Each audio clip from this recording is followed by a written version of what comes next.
Al filo de la realidad, de la realidad, de la realidad.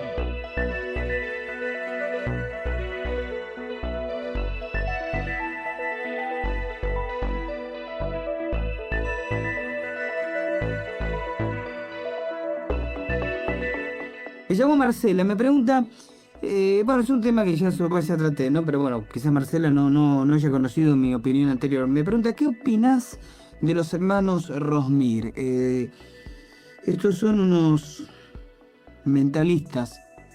eh, Casi me produce urticaria emplear el término para psicólogos porque me siento manchado, ¿no? Eh, que medran en Santa Fe, en Paraná. Han tenido, creo que tienen todavía un programa aquí en NT14. Y de ellos, Marcela, yo no quiero volver mucho porque para aquello de Oscar Wilde, ¿no? Que hablaba al principio del programa y no quiero hacerle publicidad gratuita a esta gente. Tengo, honestamente, esto soy muy frontal, la peor de las opiniones. Y alguna vez, en el vuelo del Moscardón, bueno, hice un comentario muy chiquitito y muy puntual. Había mucha gente que me llamaba y me preguntaba, Gustavo, ¿escuchaste ese programa de los hermanos Mir? ¿Qué te parece? Yo no lo había escuchado, no me gusta hablar de lo que no conozco. Los escuché 3 días, el cuarto no pude, no. Mi equilibrio psíquico no me permitió escucharlo un cuarto día. Y entonces un domingo hablé de esto en el vuelo Moscardón y hice un comentario muy sintético. Pasé la grabación de la cadena del baño cuando la tiraba, más o menos. Esa era mi opinión sobre los hermanos Rosmir. Y sigue siendo, mi opinión, sigue siendo absolutamente detestable. Es medio redundante, ¿no? No quisiera decirlo, pero bueno, así son las cosas. Eh, Quizás todavía hay gente que piensa que a mí no me gusta nadie del ambiente o que hay una especie de cielo profesional, como que todos los demás son merecedores de que yo les reparta palos. Y los que me vienen siguiendo hace años saben que esto no es así, saben que cuando he tenido que darle espacio en este programa y apoyar iniciativas de otros parapsicólogos o investigadores de lo insólito, lo he hecho, pero más viejo me pongo y menos transo con la hipocresía, con la mentira, con la explotación de la credulidad ajena. No soporto, no soporto que algunas personas, autodenominándose parapsicólogos o mentalistas, le vacíen los bolsillos a la gente, aprovechándose de su dolor, de su desesperación. Pienso que eso pervierte nuestra profesión. Yo amo la parapsicología, a mí me fascina mi actividad. Pienso no solo seguir viviendo de esto, sino morirme haciendo esto. Y me repugna, más allá de lo soportable, gente como los hermanos Rosmir y tantos otros que son verdaderos mercachifles y delincuentes, a los que solo la casualidad los salva de un procedimiento policial. ¿Mm? A veces la gente dice, bueno, pero si estos pseudo parapsicólogos realmente hacen las cosas mal, ¿por qué no se procede? Y porque la policía o la justicia no puede actuar si no hay, salvo de oficio en ciertas ocasiones, si no hay una denuncia sentada. Es decir, hay mucha gente perjudicada por los hermanos Rosmir, hay mucha gente envuelta por los hermanos Rosmir y perjudicada sin que la gente se dé cuenta. Cuando uno ha tenido oportunidad, como en mi caso, de conocer a algunas personas que son del público de los hermanos Rosmir, del nivel, yo diría, más socioeconómico y cultural muy bajo, ¿no? De que esta pobre gente proviene, bueno, uno comprende que un tipo bien empilchadito y con un poco de verso los dé vuelta tan hábilmente, ¿no? Pero basta que alguien alguna vez se decida ir un poco más allá, porque toda esta gente hace muy bien la psicológica, onda tipo, mira, yo tengo poder y te sugiero, ¿no? Así entre líneas, que si vos dejás de trabajar conmigo, dejás de ser mi paciente o se te ocurre denunciarme, te voy a hacer un pachillito y te voy a reventar con magia negra. Quizás no lo dicen así, pero lo dejan caer, ¿no? Yo he comentado 2 o 3 programas atrás, en el Vuelo Moscardo precisamente, un señor de Santa Fe, que como dice el Quijote, de cuyo nombre no quiero acordarme, que le decía a todos sus pacientes, vos vas a seguir con vida, y en el caso concreto del testimonio en particular que yo comentaba, tu hijo va a seguir con buena salud y no se va a morir mientras vos sigas siendo mi paciente, pero si vos te vas de mí a consultar a otro, automáticamente toda la mala onda vuelve encima tuya y es como darle a entender que se le puede morir el hijo. Esto a mí me parece cobarde, ¿no? Y la gente me conoce sabe que uno de los pocos defectos que no soporto en la gente, porque tengo 35 años, pero más que el modelo, creo que lo mío es el kilometraje. He caminado mucho y creo que en muchas cosas estoy más allá del bien y del mal. Acepto a la gente como es. Pero una de las pocas cosas que no puedo soportar es la cobardía. Esta actitud cobarde de asustar a una mujer de que el hijo se le puede morir para seguir sacándole plata me parece repugnante. Y me alegro que algunas personas, como los hermanos Rosmir, bueno, siempre tengan horarios cruzados y nunca coincidamos en un lugar, porque soy tan frontal diciendo las cosas al micrófono como diciéndolo cara a cara, ¿no? Y muchos conocen esa faceta de mi personalidad.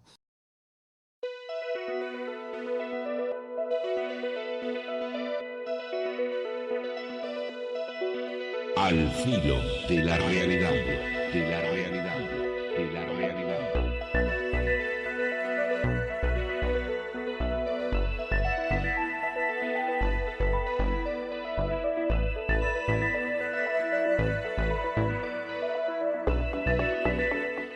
Llamo Mario, dice felicitaciones por atreverte a desenmascarar a la gente.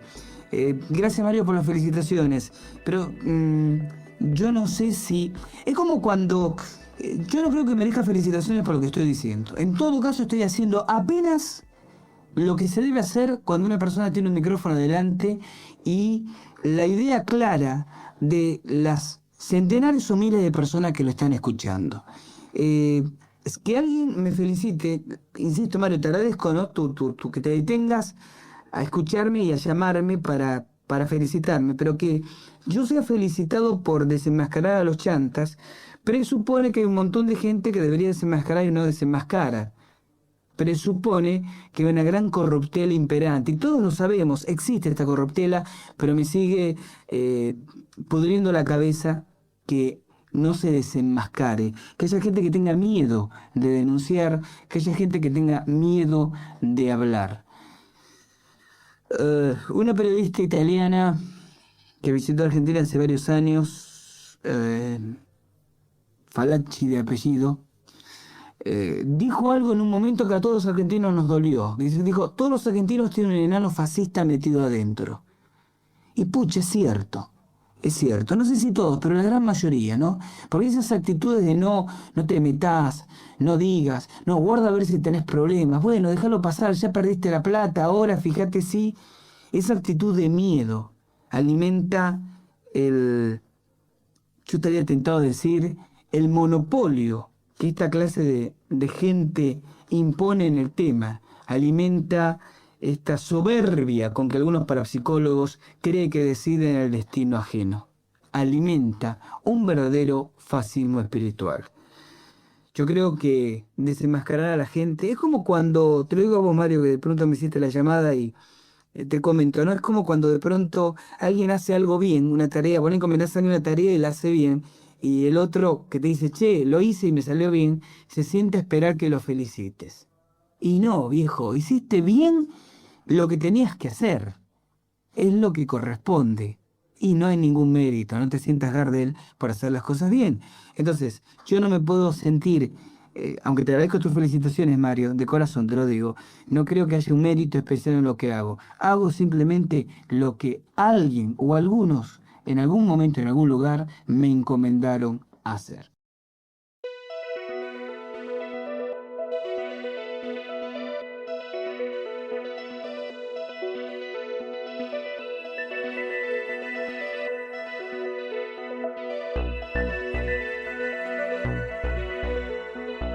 Bueno, seguimos con el tema de los mantras, ¿les parece? Sí, bien. Les había vocalizado el mantra Om, que es para armonizar el campo bioplasmático. Rápidamente les cuento, les canto los mantras que armonizan todos los niveles chákricos, todos los chakras del individuo. Para armonizar el chakra coronario, ¿se acuerdan? Ya expliqué qué es, dónde está y para qué sirve. La frase, el mantra, es Om Mani Padme Hum. Om Mani Padme Hum. y consiste en repetir varias veces esa frase pronunciándola de esta manera. Om Mani Padme Hum.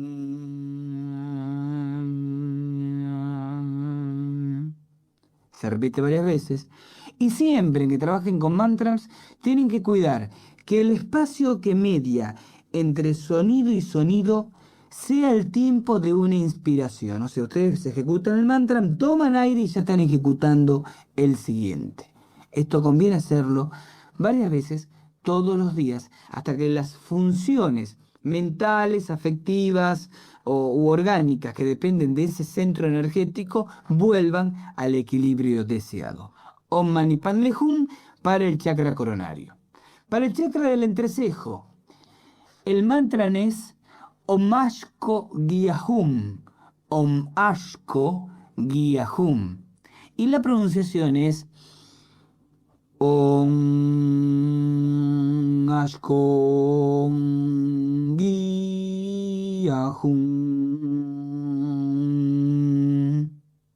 Las mismas consideraciones que hice para los mantras anteriores. El sonido armonizador, el mantra para el chakra laringio. La frase es Om Padma Tarehum. Om Padma Tarehum. Y se pronuncia Om Padma Tarehum.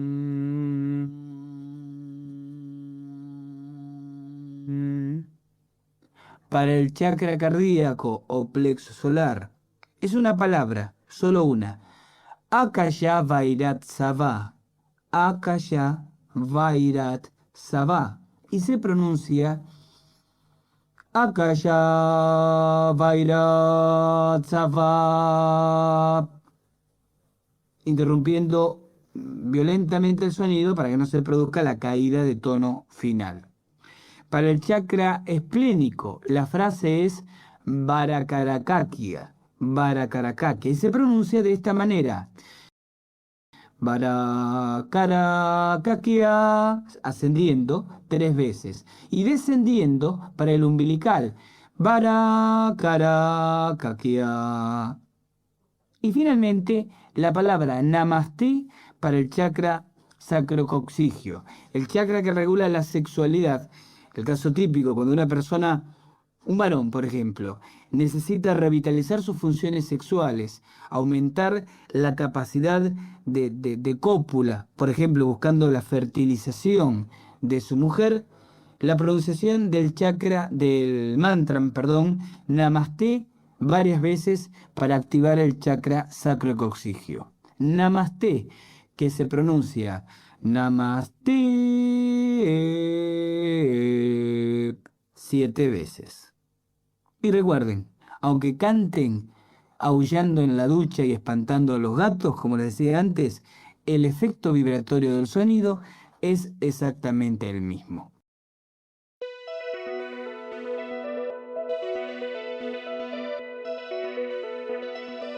Al filo de la realidad, de la realidad, de la realidad.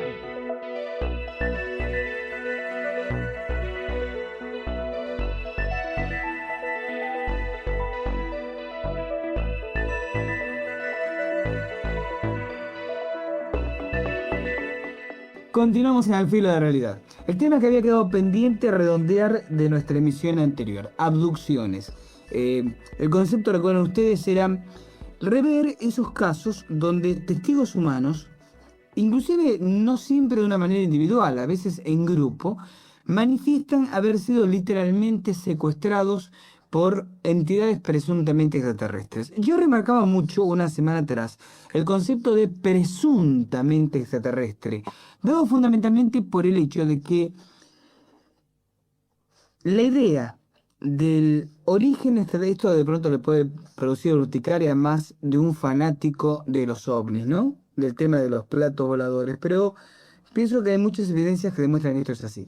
La idea del origen extraterrestre de todos los ovnis o para ser un poco más general, de toda entidad, de todo ente extraño que uno se cruce en una carretera o vea caminando a la vera de un camino, con orígenes extraplanetarios, es más que nada una deformación cultural que la presunción de que esto es exactamente así. ¿Se entendió lo que dije? No. Bueno, lo voy a pasar al castellano. Desde hace 50 años, el planeta viene siendo literalmente barrido por la aparición de extraños objetos en el cielo, los ovnis, los objetos voladores no identificados. Hay una especie de acuerdo tácito general de que el origen de estos ovnis estaría en otro planeta. Sería algo así como naves tripuladas por seres inteligentes, con una cultura más desarrollada que la nuestra, que con distintos tipos de motivos vienen a nuestro planeta a estudiarnos, a observarnos, a advertirnos de peligros o a usufructuarnos de alguna manera. Hay teorías para todos los gustos y cada uno se casa con la que quiere. El problema, sin embargo, no es tan sencillo de resolver, porque muchos investigadores, yo entre ellos, nos hemos hecho el siguiente planteo. ¿Qué prueba hay de que los ovnis son realmente extraterrestres? Es decir, hay dos detalles que la gente cuando habla de ovnis no tiene en cuenta. El primero, que los investigadores de ovnis no investigamos ovnis. Investigamos informes sobre ovnis, que es otra historia. Si Hugo Hinchos viene y me cuenta que vio un plato volador, yo no investigo el plato volador que él vio. Investigo lo que él me cuenta que vio, que no necesariamente es lo mismo que él cree haber visto. Yo investigo, y todo ovnílogo investiga informes de ovnis y no ovnis. Vamos a investigar ovnis el día que agarremos un ovni y lo metamos en la mesa de laboratorio y nos pongamos todos alrededor y decimos, señores, ¿qué diablos es esto? Pero hasta entonces investigamos informes de ovnis. Consideración número 1. Consideración número 2. Con el ovni, lo más que podemos saber es lo que no es, pero nunca lo que es. Les repito el concepto y se los traduzco. Con el ovni podemos saber, lo más que podemos llegar a saber, es lo que no es, pero no lo que es. Yo investigo un caso ovni. Entonces lo primero que hago cuando me reúno con la información, las declaraciones de los testigos, las fotografías si las hay, los dibujos, el identikit del objeto, es tratar de encontrarle primero, ver si le puedo encontrar una explicación convencional. Entonces me digo, ¿esto es un avión? Y empiezo a observar y bueno, no, por estas características, por la forma, por el color, no es un avión. Sé que no es un avión. ¿Es un globo de investigación atmosférica? Bueno, por la velocidad, por el reflejo metálico, no es un globo atmosférico. ¿Es un fenómeno natural? No, porque no es un fenómeno natural. Hay un fraude aquí, investigo al testigo, no es un fraude. Es decir, voy descartando explicaciones convencionales. No es un avión, no es un ovni, no es Superman, no es un fraude, no es. Pero eso no implica lo que es. Es decir, después que descarto todas las explicaciones comunes, no necesariamente tengo que concluir que es una nave extraterrestre, porque puedo inventar un montón de teorías, fenómenos parapsicológicos, aparatos que viajan en el tiempo, animales inteligentes que viven en la alta atmósfera. Esta fue una teoría que estuvo muy en boga en los años 60, especialmente en Francia, ¿no? Que decía que había seres etéreos en la alta atmósfera, que era lo que nosotros veíamos como ovnis, que reaccionaban lumínicamente cuando bajaban a atmósferas más densas como la de los niveles inferiores. Es decir, puedo tirar un montón de hipótesis a gusto y piacere del consumidor y cada uno otra vez se va a casar con la hipótesis que le interese. ¿Por qué está dominando el panorama la hipótesis extraterrestre? Lo dije hace un rato, por una deformación cultural, porque estamos en la época de los vuelos espaciales. Lo que hoy llamamos ovni, el fenómeno que llamamos ovni, aparecía hace 500 o 600 años. Y en ese entonces no se hablaba de naves extraterrestres, se hablaba de íncubos, de súcubos, de demonios, o de apariciones milagrosas. Lo que hoy llamamos ovnis aparecían a principios del siglo pasado, y los campesinos europeos decían que eran manifestaciones de la Virgen o de Jesús. Lo que hoy llamamos ovni aparece ahora y lo vemos como algo parecido. Es decir, si parece una cosa que viene volando por el espacio y baja y aparece una escalerilla y baja un enanito plateado de adentro, decimos, ¿qué pinta de nave espacial que tiene esto? Porque estamos dominados culturalmente por el concepto del vuelo espacial. Y yo a veces me pregunto, los ovnis que se vayan a ver dentro de 500 años, ¿con qué los compararemos? ¿Qué explicación le daremos? Cuando investigamos ovnis, concluimos, vuelvo a la frase, con lo que no son. Estamos aplicando una especie de teoría del descarte. No es un avión, no es un globo, no es Venus, no es...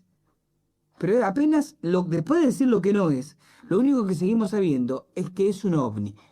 Concretamente, un objeto volador no identificado. Decir que es una nave extraterrestre es una hipótesis. Quizás, como dijo un gran astrofísico ya fallecido, la menos insatisfactoria de las hipótesis, pero seguramente no la única que explica el fenómeno. Y el tema se complica. Se complica porque entonces pasamos a observar otra cosa. Dos hechos que a mí me llaman mucho la atención. ¿Cuál es la siguiente fuente de información por la cual creemos saber que los ovnis son naves? Creemos, dije, saber que los ovnis son naves extraterrestres. Los comentarios de los mismos tripulantes de ovnis, que cuando hacen contacto con algunos testigos, le dicen que vienen de tal estrella, tal planeta, tal... ¿Pero esto necesariamente es así?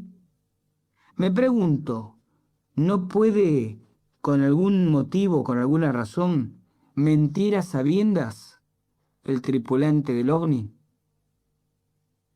¿No puede ser todo parte... Después vamos a ver cuál es mi teoría, ¿no? Pero parte de una especie de manipulación de la conciencia colectiva de la humanidad por parte de unos seres que quizás tienen tanto de marciano como yo de chino, pero nos quieren hacer creer que estamos siendo visitados por seres de otros planetas para obligar a la mente de la humanidad a evolucionar en determinada dirección. Yo siempre me he hecho esta reflexión, que la puedo sintetizar en este pensamiento. La historia del pensamiento humano después de 1947 no hubiera sido la misma historia del pensamiento humano si los ovnis no hubieran aparecido.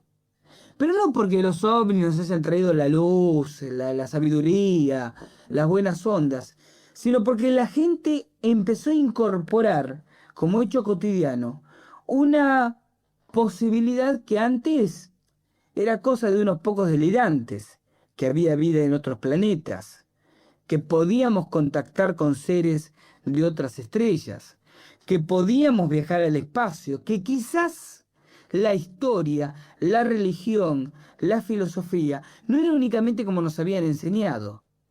Y ustedes saben lo que pasa. Cuando una persona comienza a interesarse en el tema ovni, en el tema de la vida extraterrestre, comienza como por una especie de contagio, como un juego de dominó que una ficha va tirando la otra, a interesarse en otros temas. Y se interesa en la parapsicología y en el control mental y en el yoga y en la alimentación naturista y entonces cambia. Esa persona cambia.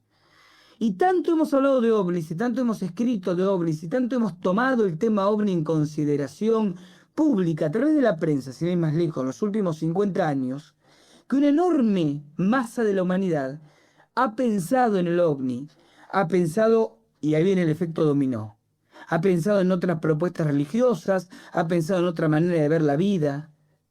Los chicos han nacido, los pibes de 10, 15 años, han nacido aceptando la posibilidad de que seamos visitados por seres provenientes de otros planetas. Y aunque esto es tan cotidiano que casi no nos damos cuenta de la importancia que tiene en nuestra evolución colectiva, mentalmente hablando, Todavía no sé si una evolución positiva o negativa, lo sabremos con el paso de los siglos, pero evidentemente actúa de alguna manera. De la misma manera que, por ejemplo, los chicos de hoy en día no se dan cuenta el choque cultural de la computadora, del televisor color, de las redes satelitales de información. Nacen con eso, entonces es cotidiano, es común. Pero los que pertenecemos a una generación anterior que no conocía eso, todavía no nos reponemos del sofocón intelectual que significa haber incorporado esa tecnología. De la misma manera, no nos damos cuenta qué distinto hubiera sido el pensamiento colectivo de la humanidad si desde hace 50 años estos temas, hasta entonces reservados unos pocos, no hubieran pasado a ser, como son, dominio mayoritario de la gente, dominio mayoritario de la masa y formador de mentalidades a nivel global de la humanidad. Quizás los ovnis no sean extraterrestres. Quizás las inteligencias o la inteligencia que se mueve detrás de los ovnis está montando toda una verdadera, voy a emplear la expresión francesa porque suena muy bien, ¿no? Toda una verdadera mise en scène, todo un montaje, un show, una cosa dramática, como para que nosotros empecemos a pensar en el sentido que vamos pensando. Quizás porque por alguna razón estas inteligencias, que quizás sean seres espirituales, existan en dimensiones paralelas o habiten entre nosotros, les conviene que la humanidad piense como está pensando. No sé para qué ni hacia dónde vamos, pero recuerdo las frases de ese pionero de la investigación de lo insólito de principios de siglo, Charles Fort, que decía: pienso que somos ganado, les digo la palabra textual, pienso que somos bienes muebles, pienso que somos ganado, pienso que la Tierra es una especie de no man's land, una tierra de nadie, donde poderosas fuerzas inteligentes del universo se disputan nuestra posesión. Somos como ganado, decía Ford, somos como las ovejas y como las vacas. ¿Y acaso las ovejas y las vacas saben cuándo, cómo y por qué van al matadero?